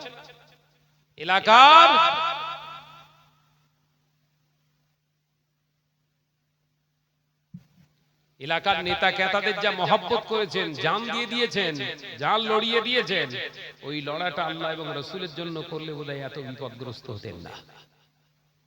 আমার সব বলছে এই পরিস্থিতিতে সব জলসায় যাচ্ছেন, কিছু হচ্ছে না, কেন হবে কেন? সব ফোন করে করে বলছে, ভাইজান বেরোচ্ছেন আপনি? প্রত্যেক দিন বেরোচ্ছি তো আলহামদুলিল্লাহ। কি হয়েছে? না, দেশের পরিস্থিতি এই। দেশের পরিস্থিতি আমার বাপের কি? দেশের পরিস্থিতি এইটা আমি কি করব বল? না, যদি অ্যাটাক করলে তো কি হয়েছে? মরে যাবো তো। তোর কথাই আমি মরে যাবো, তাই তোরা মেরে ফেলবে তো কি হবে? এতটুকু তো বলতে পারবো, দিন প্রচার, দিনের কোরআনের বাণী শোনাতে যে ওই রাস্তায় মরণ হয়েছে, এতটুকু তো বলতে পারবো। কথা ঠিক না? বুঝে বলে, এর থেকে বড় পাওনা আর কি? তুই বাড়িতে মরলি, যদি ঈমান না নিয়ে মরতে পারিস, কুকুরের মৃত্যু হলো তোর, রাস্তায় হোক, ঈমানের সঙ্গে হোক। কথা ঠিক না? বুঝে বলে, ঈমানের সঙ্গে হোক, যেখানেই খুশি আল্লাহ যেখানে মউত রেখে দিয়েছে সেখানেই আল্লাহ মৃত্যু নসিব করুক। আল্লাহর কাছে একটাই আবেদন, ঈমানের সঙ্গে যেন হয়। কথা বুঝতে পারছেন না? নির্বিচিত্তে, ওই প্রথমে উঠে বললুম, পাশে কেউ ঘেউ করেছে, চুমকে যাবেন না, ও আপনার ওজন মাপার জন্য ঘেউ করেছে। কেউ আপনাকে হাঁকা মেরেছে আর আপনি চমকে গেছেন, তার মানে আপনাকে মেপে নিল। এই হাঁকায় যদি আপনি চমকান, লাঠি ধরলে এলাকা ছাড়া হবে না। আপনাকে লাঠি ধরিয়ে এলাকা ছাড়া করবে। এই কথা বুঝতে পেরেছেন তো? শুরুতেই বলেছিলাম না, আপনাকে হাঁকা দিয়েছে, আপনি ধীর স্থিরভাবে দাঁড়িয়ে যান। চলছিলেন, চুপ করে দাঁড়ান। হাঁকা মেরেছে, একবার কেবল তাকান। দ্বিতীয় হাঁকাটা দেওয়ার সময় ভয় পাবে ও হালকা মানুষ না ভারী মানুষ, নইলে এরকম করে তাকাতো না। দ্বিতীয় হাঁকাটা দেবে না। কথা বুঝতে পারছেন? এই বললেই নেই তার মানে হয়ে গেল, এই বললেই নেই মানে তো হয়ে গেল। হ্যাঁ, আমাকে বললো একটা কমিটির ছেলে, গত 4 দিন আগে এক জায়গায় জলসায় যাচ্ছি, খুব ডেঞ্জার এলাকা। বললো ভাইজান ওইখানটা আপনি ওইখানটা দিয়ে আসবেন না, অন্য রাস্তা দিয়ে ঘুরে আসবেন। কেন? না এই মারপিট হয়েছে, এই হয়েছে। কচি ওইখানটা দিয়ে ওই রাস্তাটা ভালো, আর যেটা দিয়ে তোরা যেতে বলছিস ওই রাস্তাটা ভালো। বললো না ওই রাস্তাটা ভালো, কিন্তু ওখানে আসা যাবেন না, বিরাট ডেঞ্জার ব্যাপার। কেন, কি হচ্ছে কি? না যদি কিছু করে। ঠিক আছে ফোন রাখ। ওইটা দিয়ে এসে ওইখানটায় আবার দাঁড়িয়ে ওই মার্কেটে, বুঝতে পেরেছেন তো? দাঁড়িয়ে সনাতনী ভাইরা ছিল, ওদেরকে ডেকে বললাম দাদা আমি চিনি ওই রাস্তা, চিনি। জিজ্ঞাসা করলাম এই রাস্তাটা এই গ্রামে গেছে তো? তা ভাইরা বললো হ্যাঁ ভাইজান এটা দিয়ে গেছে, আপনি যান, রাস্তা ভালো আছে।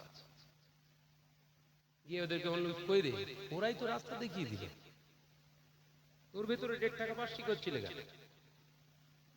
কথা বুঝাচ্ছে না? ভেতরটা ঠিক রেখে দিয়ে চলে, এই পৃথিবীটা আপনার জন্য সহজ। ভেতরে হগল বগল করে রেখে দিয়েছেন, কাজ ঝেড়ে রেখেছেন, মেরে রেখেছেন, এক্ষুনি তো ভয় থাকবে। কথা বুঝাচ্ছে না? ভাইরা আমার নজনেরা, মুরব্বিয়ান গণেরা, ছেলেরা বাচ্চারা, পর্দানশীনা মা ও বোনেরা, আলোচনা বুঝুন। আমি বোঝাচ্ছিলাম আমার নবী রাহমাতাল লিল আলামিনের জন্য আপনি যতটা ভালোবাসা দেখাবেন আল্লাহর জন্য, আপনি যতটা ভয় করবেন আল্লাহ পাক আপনাকে ততটাই সাহস দিয়ে দেবেন। রাসূলুল্লাহর জন্য যতটা আপনি এগিয়ে যাবেন আল্লাহ নবী তার থেকে বেশি আপনার দিকে এগিয়ে আসবেন। আল্লাহ রসুলকে ভুলে যাবে ও বাবাজিরা, আল্লাহ পাক আপনাকেও কিন্তু ভুলে যাবে। আপনি শত বিপদে তখন আল্লাহ সাহায্য চাইলে আল্লাহ সাহায্য কিন্তু আসবে না। খাজা গরিবে নওয়াজ সাহায্য চেয়েছিল, সাথে সাথে সাহায্য দিয়ে দিলেন। কারণ খাজা গরিবে নওয়াজের রাস্তাটা ছিল আল্লাহর রাস্তা। একবার জোরে বলুন, একবার জোরে হবে না? আজকে গোটা ভারতবর্ষের জমিনে যে অত্যাচার শুরু হয়েছে একটা কমিউনিটির উপরে, জাস্ট ফর একটা কমিউনিটিকে লক্ষ্য করে এই অত্যাচারটা হচ্ছে। কেন? আজকে তো এদের সংখ্যা 38 কোটি, আমাদের সংখ্যা কত? 38 কোটি। ও বলা হয় 30 কোটি, 22 কোটি, 25 কোটি, বাড়ালে তো গন্ডগোল। সংরক্ষণ দিতে হবে না, কথা বলছে না কেন?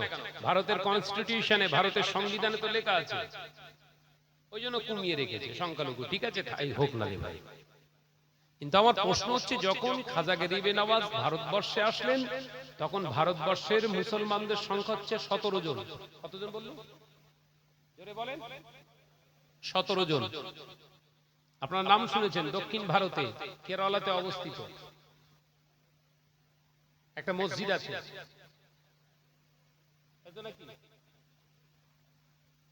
পেরুর রাজা একটা মসজিদ করেছিলেন। সেই মসজিদটা হচ্ছে ভারতবর্ষের প্রথম মসজিদ।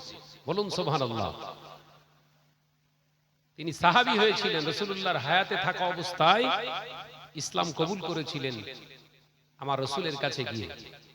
আল্লাহ রাসূল যখন ওই শাক্কে কামার, ওই আঙ্গুলের ইশারায় চাঁদ দুখণ্ড করেছিলেন, ওই পেরুর রাজা তিনি দেখেছিলেন। দেখে তিনি সব তদন্ত নিয়ে মক্কা শরীফে গিয়েছিলেন, হুজুরের হাতে হাত দিয়ে ইসলাম কবুল করে নিয়েছিলেন। একবার জোরে বলুন সুবহানাল্লাহ। তিনি ফিরছিলেন, ফিরতে ফিরতে কোন একটা মরুভূমিতে তিনি অসুস্থ হয়ে ইন্তেকাল করেছিলেন। টানা 17 জন সঙ্গী ছিল, সব সাহাবী হয়ে গিয়েছিলেন। সেই সাহাবীদের কবর বলা হয় না, 17টা সাহাবীর কবর এই তানারা আছে, ভারতবর্ষে শুয়ে আছে। খাজা গরিবে নওয়াজের আগে এই ভারতের জমিনে ইসলাম এসে গেছিল, একবার জোরে বলুন। কিন্তু প্রচার প্রসার এত হয়নি। ইতিহাসে বিভিন্ন মাওলানার মুখ থেকে, ওয়াইজিনদের মুখ থেকে শুনেন নাকি খাজা গরিবে নওয়াজ ভারতবর্ষে ইসলামের প্রথম দাওয়াত দিয়েছিলেন। এটা ডাহা মিথ্যে কথা, 100% মিথ্যে কথা। ইতিহাস জানে না। প্রথম ইসলামের দাওয়াত দিয়েছিলেন ওই পেরুর রাজা, প্রথম ইসলাম কবুল করেছিলেন স্বয়ং রাসূলুল্লাহর কাছ থেকে, একবার জোরে বলুন সুবহানাল্লাহ। খাজা গরিবে নওয়াজ এসে সেইটা বিরাট প্রশস্ত করেছিলেন, গোটা ভারতবর্ষে ইসলামের দাওয়াত দিয়ে দিয়েছিলেন, একবার জোরে বলুন সুবহানাল্লাহ। কই একটা আধার কার্ডের দরকার হয়নি তো। আমি যেটা বোঝাতে চাইছিলাম, কি ছিল মজবুত? ঈমান, আল্লাহর প্রতি বিশ্বাস রেখেছিল। যেখানে কেউ আমার প্রয়োজন নেই, আমার আল্লাহ আমার জন্য যথেষ্ট, একবার জোরে বলুন না। ভাইরা আমার নজনেরা, মুরব্বিয়ান গনেরা, ছেলেরা বাচ্চারা, পর্দা নশিনা মা ও বোনেরা, হযরতে খাজা গরিবে নওয়াজ মাইনুদ্দিন চিশতি আজমি রাহমাতুল্লাহ আলাইহি হুজুর আমার ওই তারাগড় পাহাড়ে পারদেশে তাবু তৈরি করে সাথী সঙ্গীদের নিয়ে থাকতে লাগলেন। এ নজনেরা, অত্যাচারের মাত্রা বেড়ে গেল। ইসলাম এমনই একটা দিন, এমনই একটা ধর্ম, এর উপরে যত আঘাত হবে তত বেশি বিচ্ছুরিত হবে, তত বেশি ছড়াবে, একবার জোরে বলে, একবার জোরে হবে না। ইসলাম এমনই একটা ধর্ম, এর উপরে যতবার আঘাত আসবে জানবেন এটা আরো বেশি বিস্তার হবে। রাসূলুল্লাহকে যত অপবাদ দেবে, গোটা পৃথিবীর মানুষ তত রাসূলুল্লাহর প্রতি আকৃষ্ট হবে, একবার জোরে বলুন। এটা হচ্ছে অরিজিনালের ফ্যাসিলিটি, হচ্ছে এটা।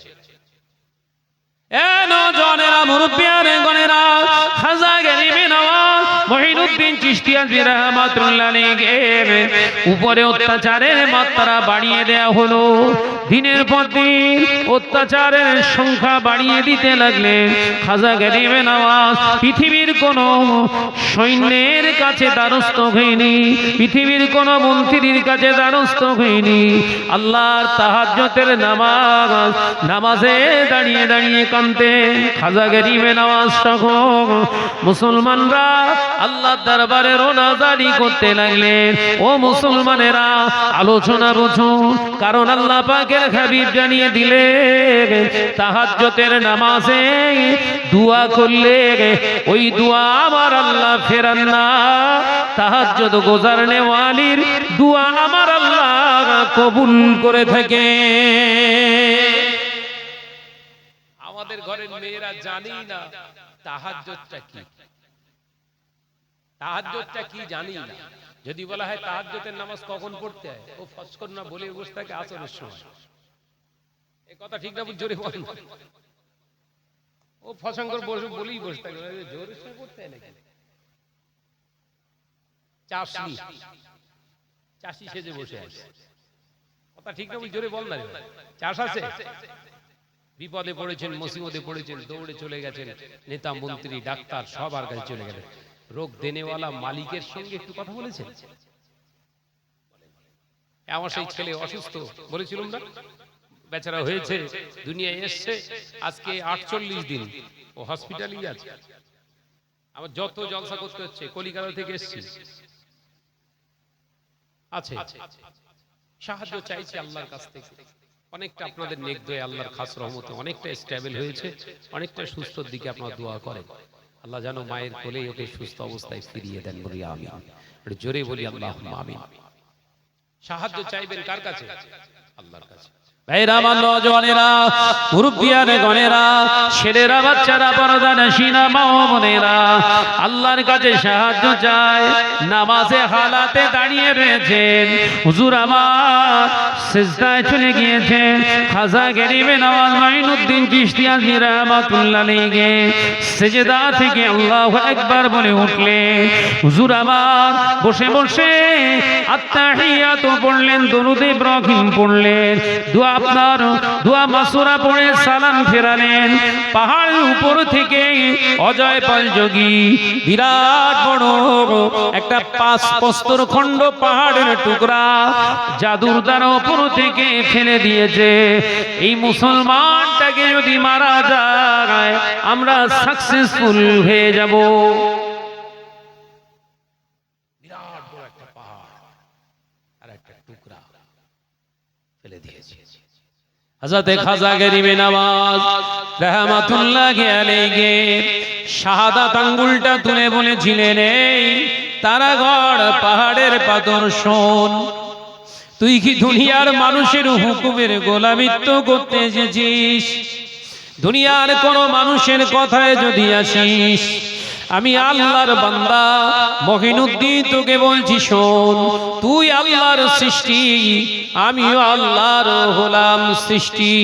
তুই যদি আল্লাহর হুকুমে আসিস চলে আয়, আর যদি দুনিয়ার মানুষের গোলামিত্ব করতে আসিস, আমি আল্লাহর বান্দা বলছি এ আল্লাহর সৃষ্টি পাথর তুই দাঁড়িয়ে যা। এখনো ঝুলন্ত অবস্থায় পাথরটা দাঁড়িয়ে আছে। মুসলমান হলি পাথরও কথা শুনবে, এ কথা বুঝাচ্ছেন না? ভেজাল হলি হবে না, বলো অরিজিনাল অরিজিনাল অরিজিনাল দরকার। এখনো সেই পাথরটা ঝুলন্ত অবস্থায় খুব হালকা ঠেকে আছে। বিশাল বড় পাথর দেখেছেন দেখেছেন দেখেছেন কি ব্যাপার, অত বড় পাথর। আর রাস্তা দিয়ে যাচ্ছে, হুজুরকে একটা ঢেলা মেরেছে, এক চান্সে কপালে লেগেছে। কত বড় হুজুর বলেন, এক চান্সে এম কাজ হয়ে গেছে।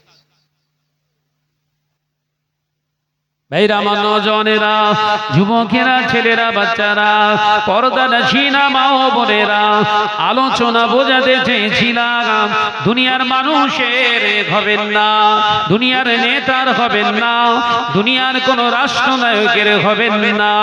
যদি হতে চান, রব আপনাকে পাঠিয়েছিল রবের জন্য, রবের আপনি হয়ে যান।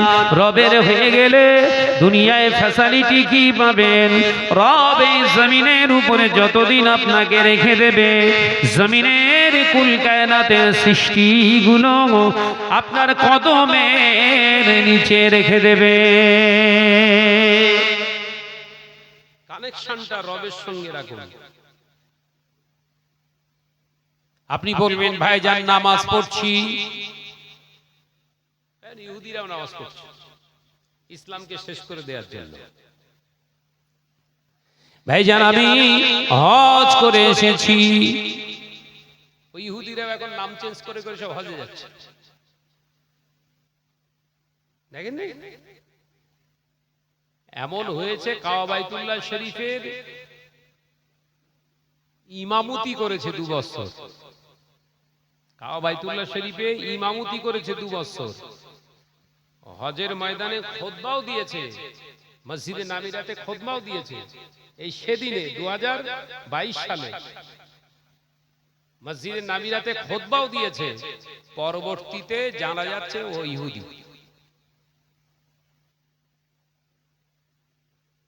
কথা বুঝতে পেরেছেন তো? কি করে বুঝলো? একটা জায়গায় ভাষণ দিতে গিয়ে ফসকে বলে ফেলেছে, ইসলামে তো পর্দা পছন্দ করেন, তো আমারও তো পর্দা ভালো লাগে না। একটা মজলিসে বলে ফেললো যে পর্দা টর্দা আমি ঠিক পছন্দ করি না, মেয়েরা খোলামেলা ঘুরবে ঠিক আছে। ধরা খেয়ে গেছে। 22 সালের কথা বলছি। মাথায় ঢোকাচ্ছেন? তাহলে ইহুদিরাও হজে যাচ্ছে, নামাজ পড়ছে, দাড়ি রাখছে, দাড়ি দাড়ি ইহুদিরাও রাখছে। মাথায় ঢোকা। তাদের বিশ্বাস আর আমার আপনার বিশ্বাস কিন্তু এক না। বিশ্বাসের জায়গাটা আলাদা। সব পরিবর্তন করতে পারবে, সব নকল করতে পারবে, ইমানের জায়গা কিন্তু নকল করতে পারবে না। জায়গাটা সলিড রাখুন, ওটা আপনার বাপের পৈতৃক। এই কথা বুঝাচ্ছেন না? ওটা আপনার বাপের পৈতৃক সম্পত্তি, ওটাকে হেফাজত করতে শিখুন। ওটা হেফাজত করলে সর্বত্র আপনার সর্বপরিসর সমস্ত জায়গা থেকে আল্লাহ পাকের সাহায্য আল্লাহ আপনাকে দেবে। একবার জোরে বলুন সুবহানাল্লাহ। ভাইরা আমার, নজরেরা, মুরব্বিয়ানগণেরা, ছেলেরা, বাচ্চারা, পর্দার শিনা মা ও বোনেরা, আল্লাহর ওলি খাজা গরিবে নওয়াজ মঈনুদ্দিন চিশতি আজমি রাহমাতুল্লাহ আলাইহি আল্লাহর ইবাদত বান্দেগি করতেন, আল্লাহর সাহায্য চাইতে। এ নজরেরা, যুবকেরা, ছেলেরা, বাচ্চারা, পর্দানশীনা মা ও বোনেরা, হযরতে খাজা গরিবে নওয়াজ মঈনুদ্দিন চিশতি আজমি রাহমাতুল্লাহ আলাইহি হুজুর গোটা ভারতবর্ষের জমিনে ইসলামের দাওয়াত দিয়েছিলেন। অজয় পাল যোগী এত চেষ্টা করেছিল, খাজা গরিবে নওয়াজের কিছুই করতে পারল না। চলে গেল তাদের রাজ্য। খাজা গরিবে নওয়াজ আজ এই ভারতবর্ষের জমিনে শুয়ে আছে। আজমগড়টা আজমির শরীফ হয়ে গিয়েছে। এ নওজওয়ানেরা, মুরব্বিয়ানে গণেরা, আজমির শরীফে যখন আজমির শরীফের জমিনে খাজা হুজুরের মাজার হয়ে গেল, কবরস্থ করা হলো, ইংরেজ শাসন চলে এলো। ইংরেজেরা শত চেষ্টা করলেন খাজা গরিবে নওয়াজের ওই দরবার থেকে একটি সোনার মুকুট নিয়ে চলে যাবে, দেশ ছাড়বে, সব সম্পদগুলো লুটে নিয়ে চলে যাবে, তাজমহল থেকে অনেক কিমতি জিনিস নিয়ে চলে গেল।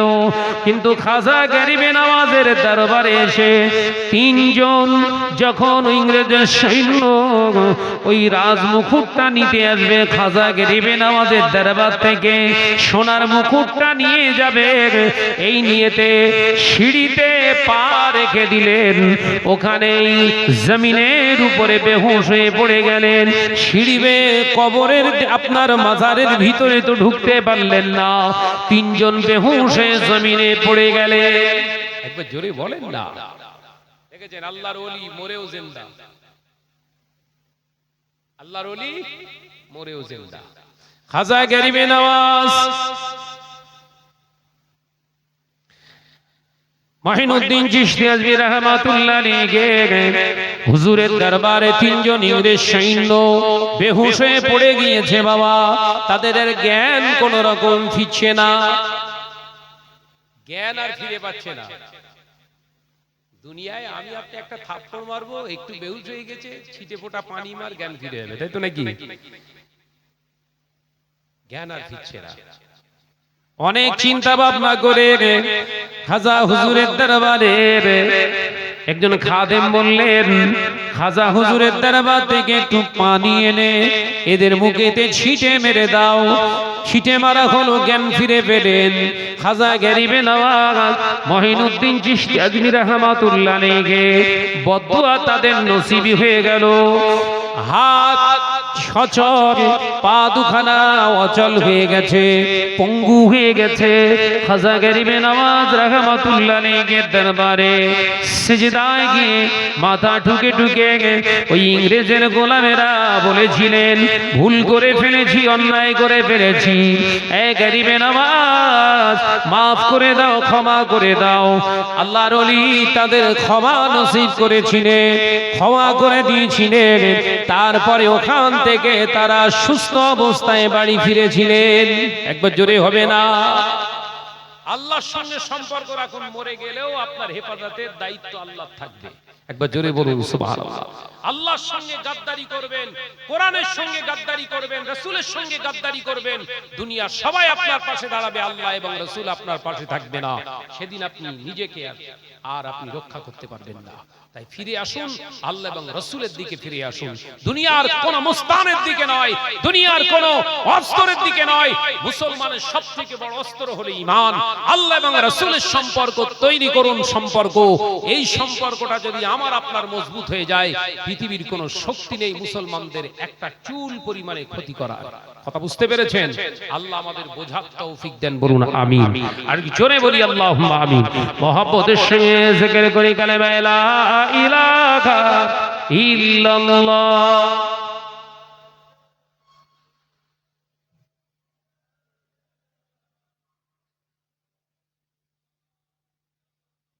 একসঙ্গে পড়েন না, একটু জোরে জোরে পড়ি। কালেমা লা ইলাহা ইল্লাল্লাহ, লা ইলাহা ইল্লাল্লাহ।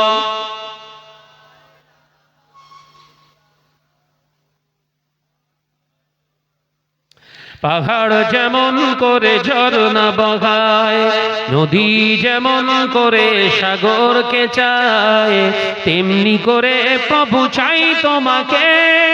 আধার যেমন করে চায় আলোকে, আধার যেমন করে চায় আলোকে। জোরে হবে না? কই জোরে হলো কই? আর একটু জোরে হবে না? পাহাড় যেমন করে ঝরনা বগায়, নদী যেমন করে সাগরকে চায়, তেমনি করে প্রভু চাই তোমাকে। আধার যেমন করে চায় আলোকে, আধার যেমন করে চায় আলোকে। লা ইলাহা ইল্লাল্লাহ, জোরে জোরে লা ইলাহা ইল্লাল্লাহ।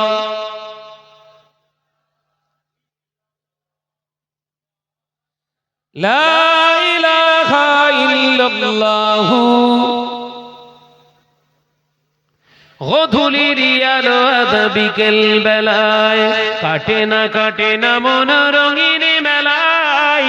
গধূলির আলো বিকেল বেলায়, কাটে না মন রঙিন মেলায়।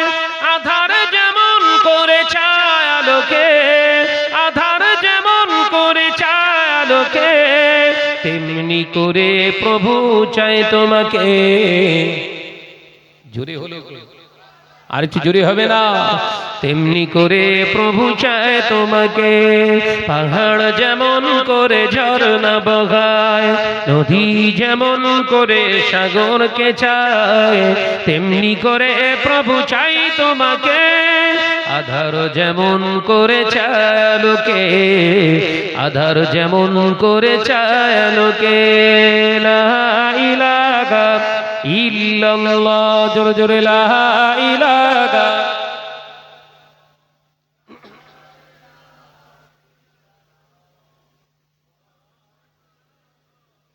কচি শিশু যেমন মায়ের আঁচল আঁকড়ে ধরে রাখে, করে না কবুল। কচি শিশু যেমন মায়ের আঁচল আঁকড়ে ধরে রাখে, করে না কবুল। জীবনের সবখানে রাখব তোমায়, জীবনের সবখানে রাখব তোমায়। আধার যেমন করে রাখে আলোকে। জোরে বলে, আর একটু জোরে হবে না? নারে তাকবীর, নারে তাকবীর। সিলসিলা হক মুজাদ্দিদুস সামা, সিলসিলা হক মুজাদ্দিদুস সামা। নারে তাকবীর। আধার যেমন করে চায় আলোকে, পাহাড় যেমন করে ঝরনা বগায়, নদী যেমন করে সাগরকে চায়, তেমনি করে প্রভু চাই তোমাকে।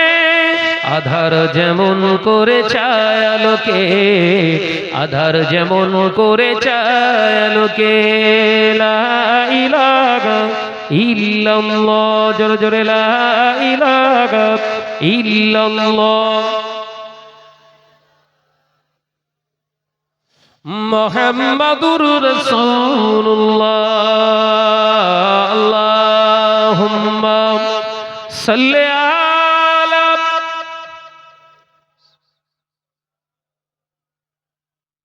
ওয়া আলা আলি। আমার সোনার চাঁদ মালিকেরা, আলোচনা করতে করতে আমি এতদূর চলে এলাম। শুধু এতটুকুই আমি আপনাদের স্মরণ করিয়ে দিতে আসছি। টেনশন, ঘাবড়ানো, ভয় নিজের ভিতরে রাখবেন না। দুনিয়ার জন্য আপনার কোনো ভয়ের জায়গা নেই। এই কথা বুঝতে পেরেছেন? মুমিনের দুনিয়ায় ভয়ের কোনো জায়গা নেই। মুমিনের জন্য একটাই ভয়।